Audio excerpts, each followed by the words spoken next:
Ayun po, magandang araw po sa ating lahat. Ngayong araw po ay pupunta po tayo ngayon sa Pulilan, Bulacan para makapag-client meeting. Ayan, sa ating work. Ayan.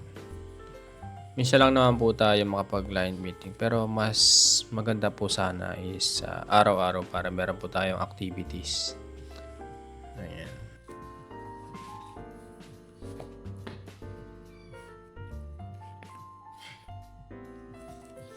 Ay, nako. Ito pa ako na lola. Ayun ako dyan. Mukha na ba akong tao rito?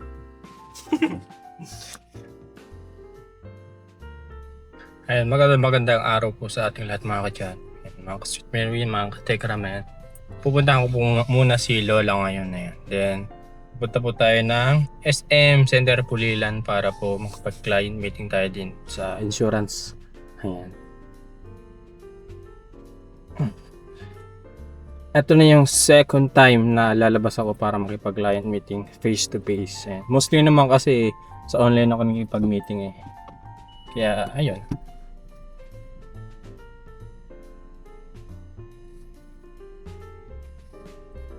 Ayan. SM Center Pulilan lang tayo mga kadyan.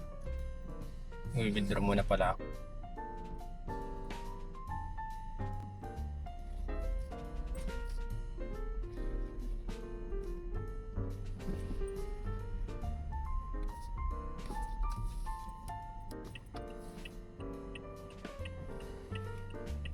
At so ayun po mga kadyan, unang-una ko po munang pupuntahan si na Lola kasi nabalitaan kong nagkasakit po sila. Ayan.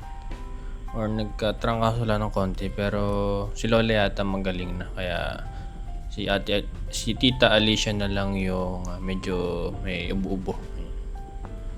Dadaan po natin si na Lola ngayon para kamustahin tsaka bigyan na rin po ng pambili rin po ng gamot. Ayan.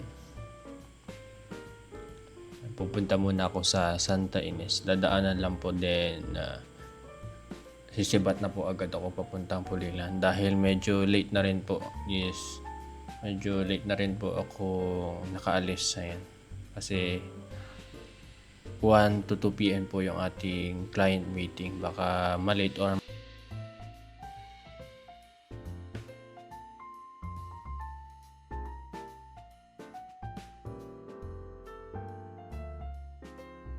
at so yun po na mga kadyan, nandito na po tayo kina Lola. Ako po. Init. Lola! Tanghali.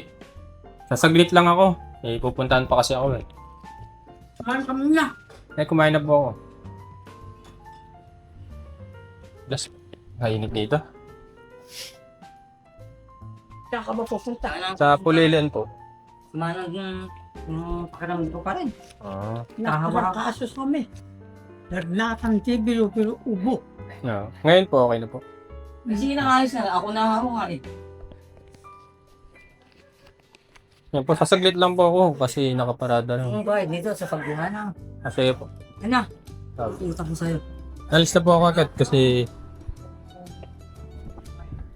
Sino ba kasama mo? Ikaw lang. ako lang po. Ikaw nga yun. Bagong ligo. Sige po. Nakaharang yung kotse ko dun eh.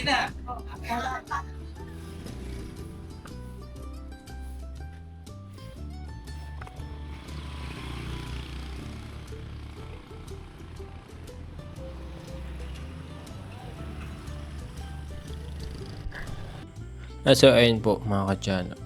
Ayan. Pa-exit na po tayo ng San Miguel, Bulacan.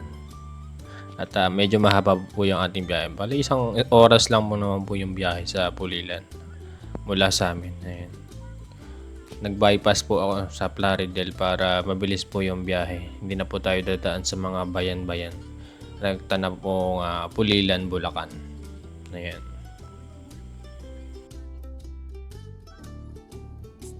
Nandito tayo sa Starbucks with AUM Jonas Pogi.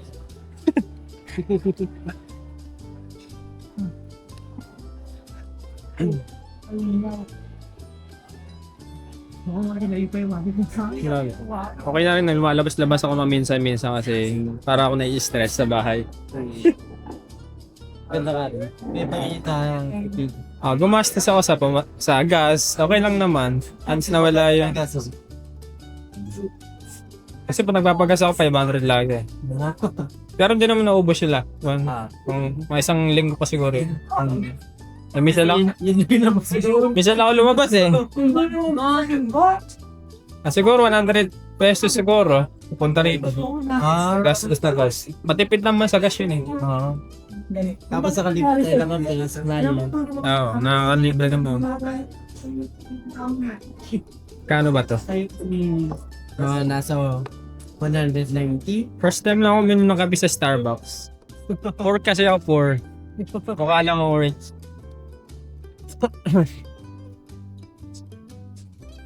Ayan. Nakakuha tayo ng malupitang idea kay AUM.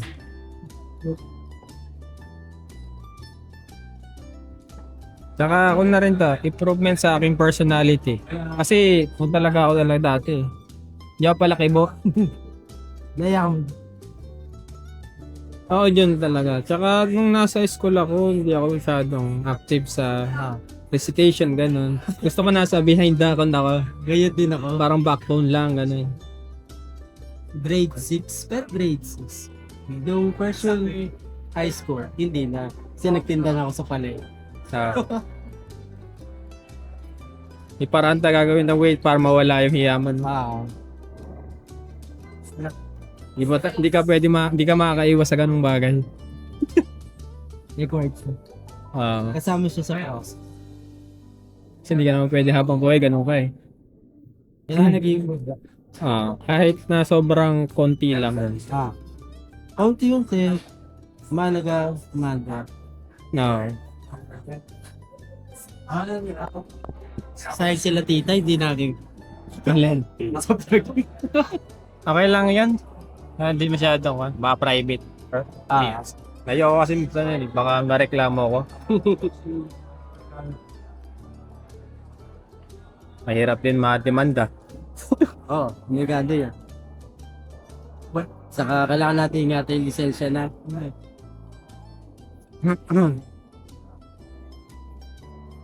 Chat din. Ayan. Magpo-full time na ba ako dito sa work to? Siyempre, buhay mo yan eh, joke lang. Ayan, magpo-full time na tayo sa pagiging financial advisor. Ayan. Sure na ba tayo dito? Siyempre hindi. Sure na ba? Okay na rin si Odo para may ginagawa ko daily. Ayan. Baka sa'yo na to. Ay, napunta ako dito. Send mo na. Send ko na. Ba, December 1 pa naman eh. December 1 na.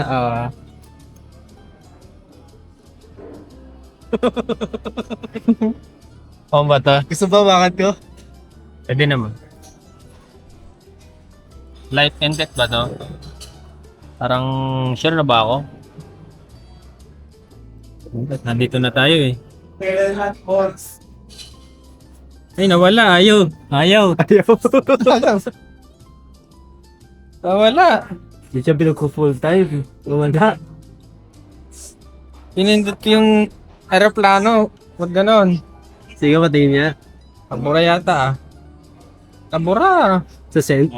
Sa drops king na natin. Nawala. Ano ba yan? Ayaw talaga.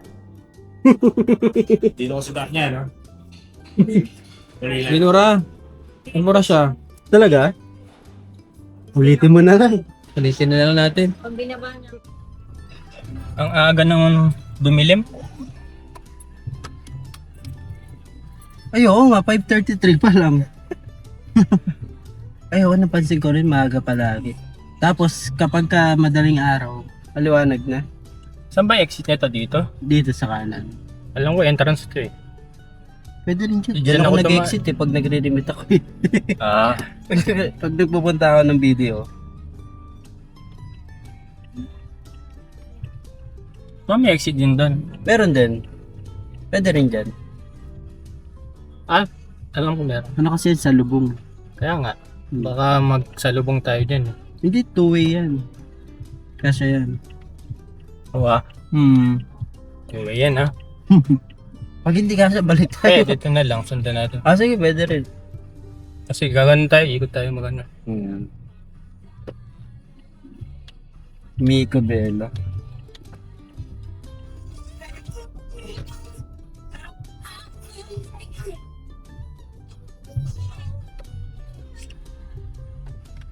Duling ako.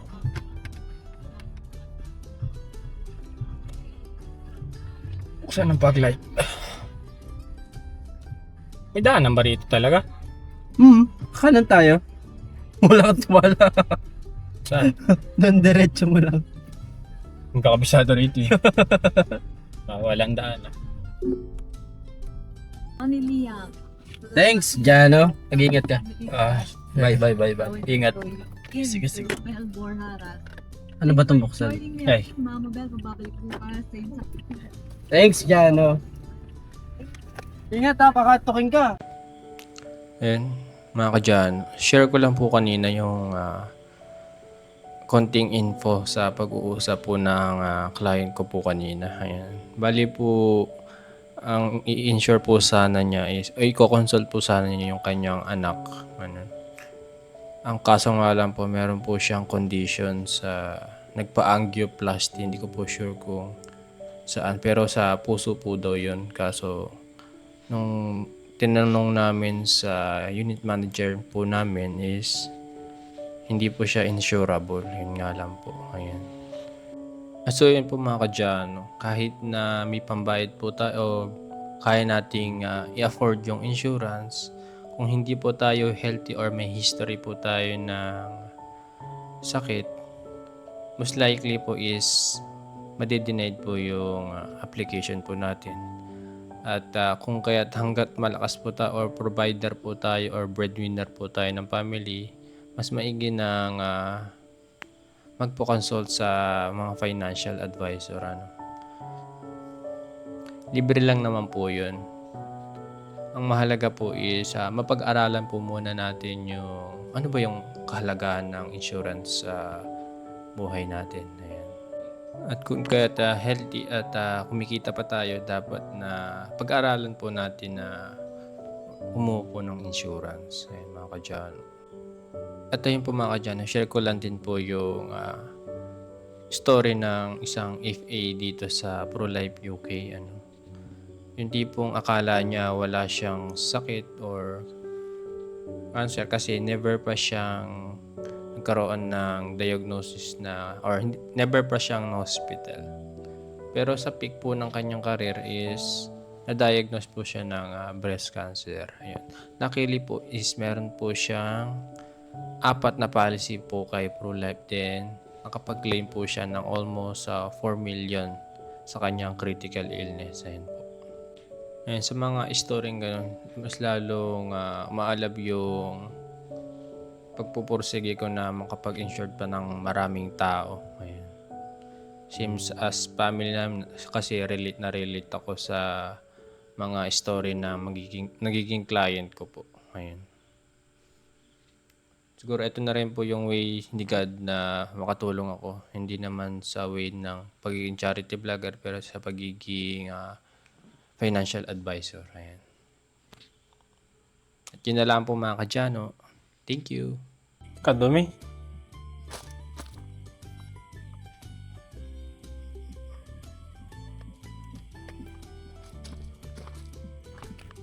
Eh mga kadyano, naka-uwi na ako. Blurred Nilamig yung camera.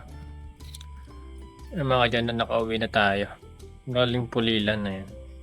Medyo traffic lang sa banda. Cross na daan ba yun? O sa Narapail. Tsaka Baliwag. Yun lang naman. Sa Lipons okay lang. Yan, nakit na tayo. I'm tired na kasi eh. Yan, pogi pa rin.